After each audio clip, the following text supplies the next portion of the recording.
반갑습니다. 계시탐정 장전도사입니다. 오늘 성경 인물 탐구 네 번째 이야기. 오늘은 조금 지금까지 말씀드린 사람들이 다들 특별 안 한 사람 누가 있겠나마는 오늘은 조금 더 특별한 케이스입니다. 그냥 진짜 존재감 없이 슬 스쳐 지나가는 사람인데 남유다 왕 아비야에 대해서 한번 알아보겠습니다. 이름은 아비야. 이름 뜻이 하나님은 나의 아버지. 에비우시. 야가 이제 하나님에 나오고 아비 아버지. 이렇게 보면 되게 이스라엘 말하고 우리나라 말이 비슷하죠. 제위 BC 913년에서 911년까지 아이고 딱 3년 짧고 굵게 살다 갔습니다. 주소는 유다 예루살렘 왕궁. 직업은 왕. 가족관계는 왕비 마아가가 있었고 마가린이요. 기타 부인 13명, 왕자 22명, 공주 16명. 웜에 이 집 가족 하나로 그냥 어디 패싸움 해도 안 찍었습니다. 이 아비야 왕은 열왕기에 나오는 유다와 이스라엘의 여러 왕들 중에서 좀 특이한 케이스입니다. 제위 3년으로 상당히 짧게 있었어요. 근데 정말 굵고 짧게 살다 갔습니다. 이스라엘 남북조 시대에서 가장 극적인 순간에 위치해 있었죠. 성경에서 여러 왕들에 대한 평이 폭군이면 폭군, 성군이면 성군 정확하게 드러나는데도 이 아비야 왕만은 평가가 극단으로 갈립니다. 같은 시기에 사료를 다루고 있는 열왕기 역대기를 읽어보신 분들 알겠지만 왕에 대한 평은 무 자르듯이 분명합니다. 폭군과 성군의 구별 명확해요. 열왕기에 폭군으로 기록되어 있으면 역대기에도 폭군입니다. 열왕기에 성군으로 기록되어 있으면 열왕기에 성군으로 기록이 되어 있으면 역대기에도 성군으로 기록되어 있죠. 그의 생애와 업적이 어떠하든 그가 올바른 인물이면 하나님 보시기에 정직하게 행하였다는 평가가 내려졌습니다. 그가 올바르지 않았다면 하나님 보시기에 악을 행하며 죄에서 떠나지 않았다는 평이 애누리 없이 내려졌죠. 그런데 유일하게 이 아비야 왕만은 그렇지가 않습니다. 열왕기에는 그의 이름을 아비얌이라고 쓰고 있죠. 그 바다의 신 얌의 이름을 땄습니다. 이것도 되게 씁쓸한 내막이 있습니다. 부왕 르호보암의 뒤를 이어 왕에 올랐어요. 이때가 북이스라엘에서는 여로보암이 제위 18년을 맡고 있었습니다. 그는 그의 아버지가 저질렀던 모든 죄를 행했고 조상 다윗 같은 마음을 갖지 않았으며 하나님 앞에 온전하지 못하였습니다. 그러나 하나님께서 다윗을 위하여 예루살렘의 다윗 왕조가 굳건히 서게 하셔서 유다를 보살피셨습니다. 즉 걔가 이뻐서 그렇게 해준 게 아니라 다윗을 봐서 그렇게 해줬다는 말이에요.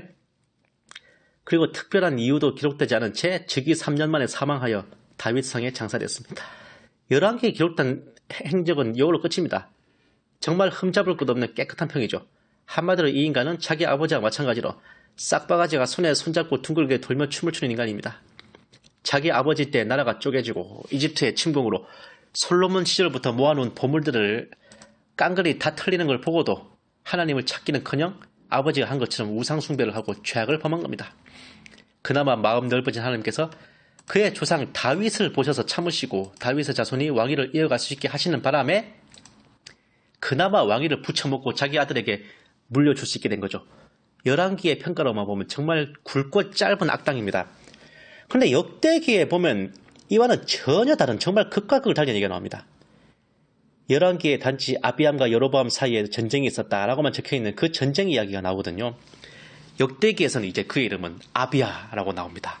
열왕기에는 우상의 아들, 역대기에는 하나님의 아들. 뭔가 되게 의미심장하지 않아요?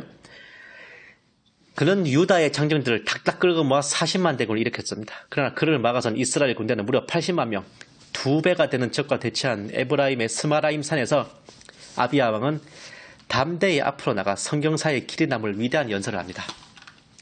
역대하 13장 4절에서 12절 말씀. 이 연설에서 아비야는 다윗 왕가에 내리신 하나님의 축복과 언약을 설명하고 여로보암에서 온 북이스라엘의 비정통성, 그들의 우상숭배에 대한 규탄, 유다 왕국의 굳건히 지켜지는 하나님에 대한 정통신앙을 얘기하고 있죠. 이건 거의 문재인 정권을 향해 외치는 김진태 의원의 질타와 같은 정말 그런 케이스였습니다. 그리고 그는 하나님께서 우리와 함께 하시니 대항하지 말라는 담대한 선포를 하죠. 그런데 이런 주옥같은 연설을 듣고서도 박수를 치기는커녕 이 되려 북이스라엘 군대는 그 연설을 하는 동안에 뒤로 살살 돌아가서 유다 군대를 포위해버립니다. 앞에도 뒤에도 적이 있는 상황.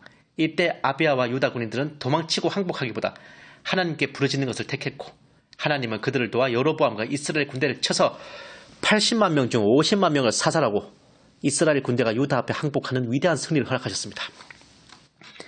이날 에브라임 스마라임 회전이 남북쪽 역사에서 가장 극적이고 빛나는 승리였습니다. 기드온이 물리친 미디안 군대가 13만 5천 명이에요. 히스기야 왕의 기도에 응답하셔서 하나님이 쳐서 멸하신 아시리아 군대가 18만 5천 명입니다. 그런데 아비야의 기도에 50만 대군이 눈앞에서 괴멸된 것은 이게 성경 전체를 교감해봐도 유래를 찾기 힘든 정말 아스트라란 기적입니다. 역대기는 분명히 그들이 하나님을 의지하였다고 기록하고 있어요. 아비야는 그 후에도 강성했다고 합니다. 그의 아들이 누구냐? 아사 왕도 이 양반은 한술 더 떠요. 에티오피아 군대 100만 명을 하나님께 기도해서 쳐부쉈습니다. 아비야가 신앙이 없는 자였다면 이런 결과가 나왔을까? 그렇다면 어째서 열왕기와 역대기는 한 사람의 행적에 대해 이렇게 극과 극의 평가를 한 것일까? 한번 생각해 볼 필요가 있습니다. 우리는 흔히 폭군으로 기록된 왕이면 아주 신앙이 존재하지 않는 불신자일 거라고 생각해요. 성군으로 기록된 왕이면 흠잡을 곳 없는 완벽한 신앙인일 것이라 생각하는데 실제로는 의외로 그렇지 않아요. 열왕기와 역대기를 자세히 본다면 분명히 성군이라고 기록된 사람인데 끝이 안 좋거나 좀 싸가지 없는 짓을 한 왕들이 있어요. 근데 하나님 앞에서 악을 행했고 죄에서 떠나지 않았다는 평이 시퍼렇게 적혀 있는데도 뭔가 잘한 것들이 있습니다. 그런 왕들도. 아비야 왕의 아버지인 르호보암도 우리가 알기로는 잘 나가던 솔로몬 왕국을 반토막 내고도 모자라 죄악과 우상숭배를 자행한 희대의 악인입니다. 이 르호보암도 불신자가 아니었어요. 신앙인이었습니다. 한 예로 분열 직후에 북이스라엘이 제대로 체계도 잡히지 않고 군대 조직조차 존재하지 않았을 때 르호보암은 숙련된 정예병 18만 명을 투입해 북이스라엘을 토벌하기 위해 출전합니다. 승리가 확실한 전쟁이었죠. 분열 왕조 시절을 그 당대에 끝내볼 수 있었습니다.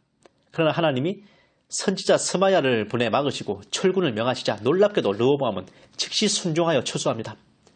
나라가 분열된 직후의 상황, 모두가 서서히 퍼렇고 악에 받쳐 있을 때 지금 진격하면 역도들을 토벌하고 나라를 회복할 것이 분명한데도 르호보암은 하나님의 명령에 일고의 의심 없이 순종했단 말이죠.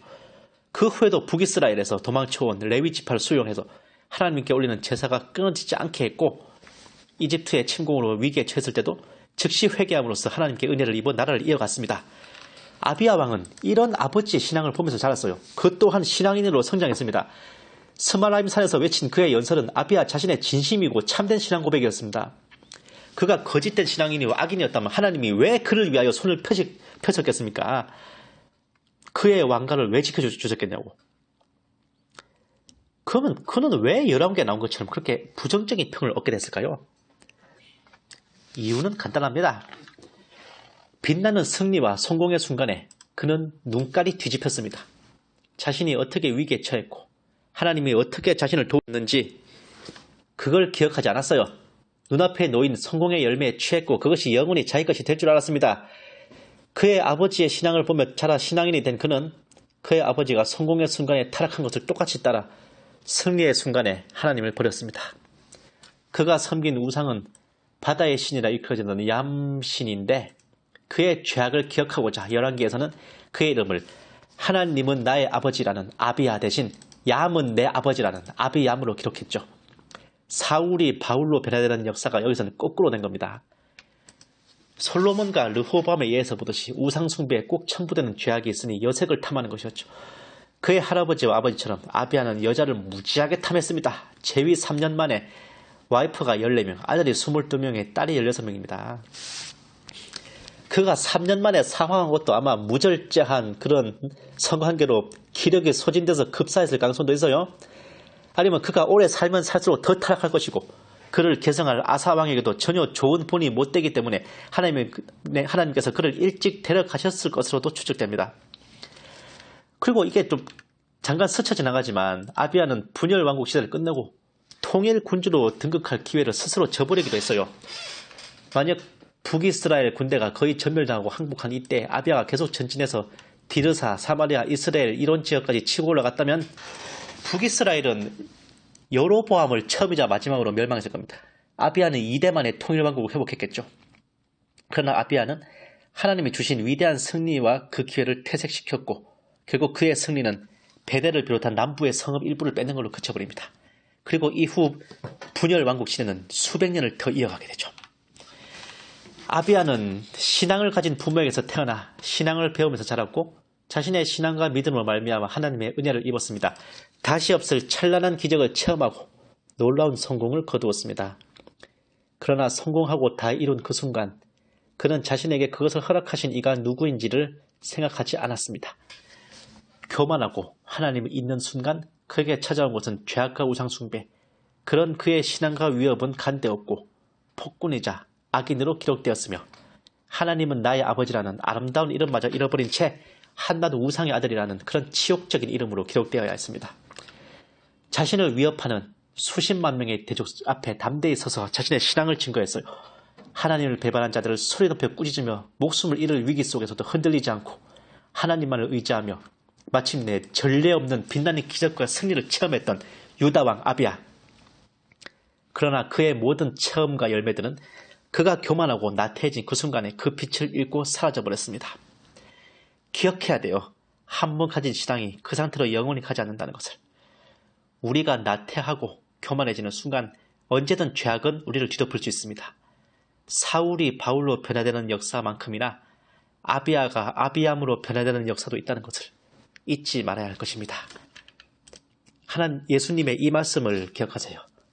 그러나 너를 책망할 것이 있나니 너의 처음 사랑을 버렸느니라. 감사합니다.